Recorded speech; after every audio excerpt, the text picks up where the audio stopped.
നമ്മളിത് സാധനം കാണിച്ചു തരാം.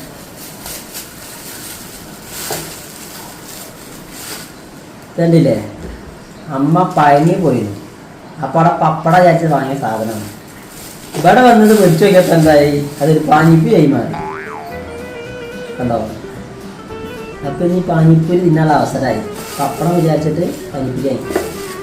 അപ്പോൾ പെട്ടെന്നൊരു പാനിപ്പൂരി കൈ കിട്ടിയാൽ ഇങ്ങനെ തിന്നാന്നുള്ളത് കാണിച്ചു തരാം. നമ്മൾ വെള്ളം ഒഴിക്കണതിൽ ഐറ്റംസ് സിമ്പിളായിട്ട് കാണിച്ചു തരാം എന്താണെന്നുള്ളത്.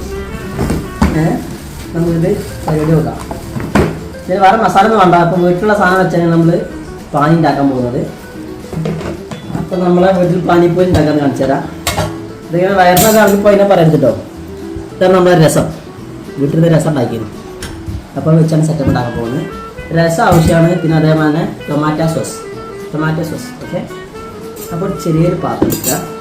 അതിലോട്ട് നമ്മൾ കുറച്ച് സോസ് ഇടും. പാനിപ്പൂരി മെയിനായിട്ട് ഒരു മധുരം പുളിയൊക്കെ വരുമ്പോൾ തട്ടോ ഈ സംഭവം ചേർത്താൽ മതി. അപ്പോൾ കുറച്ച് സോസ് ഇടുക. അതിലോട്ട് മതി. ഇത് ഓൾറെഡി ഞാൻ ഇത് ഉണ്ടാക്കി നോക്കിയതാണ്. അതാണ് ഈ പാത്രത്തിൽ അങ്ങനെ കാണും. ഓക്കെ, ടെസ്റ്റ് ചെയ്താൽ മതി. പിന്നെന്ത് ചെയ്യുക, ഈ രസത്തിൻ്റെ മുകൾ ഭാഗം മാത്രം കുറച്ച് വെള്ളം എടുക്കുക. അതിങ്ങനെ വയ്ക്കുക. ഇത് കാണാം കേട്ടോ. ഇതൊന്ന് മാറ്റിച്ചിട്ട് മാറ്റിങ്ങനെ മധുരം പൊളി വീടുകൾ കൂടണം.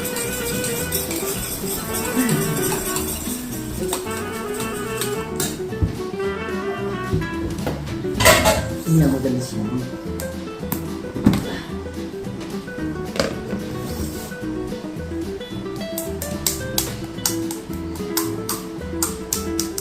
ചെറിയ ഉണ്ടാക്കുക.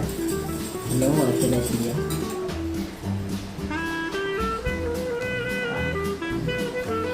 അപ്പോൾ ഏകദേശം അതിന് കേട്ടോ നെറ്റ് കൊടുക്കും.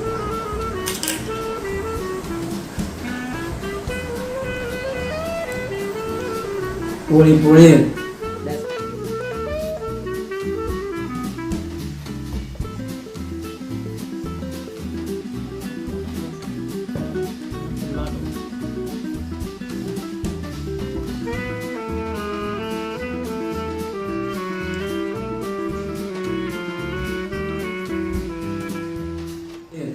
രസമായതുകൊണ്ട് എരിവുണ്ട്, മധുരമുണ്ട്, പുളിയൊക്കെ ഉണ്ട്. ഇപ്പോൾ ഇത് അപ്പോൾ ട്രൈ ചെയ്ത് നോക്കട്ടോ. സിമ്പിൾ കാര്യം പറഞ്ഞത്, വേറെ റെസിപ്പി ഒന്നുമില്ല.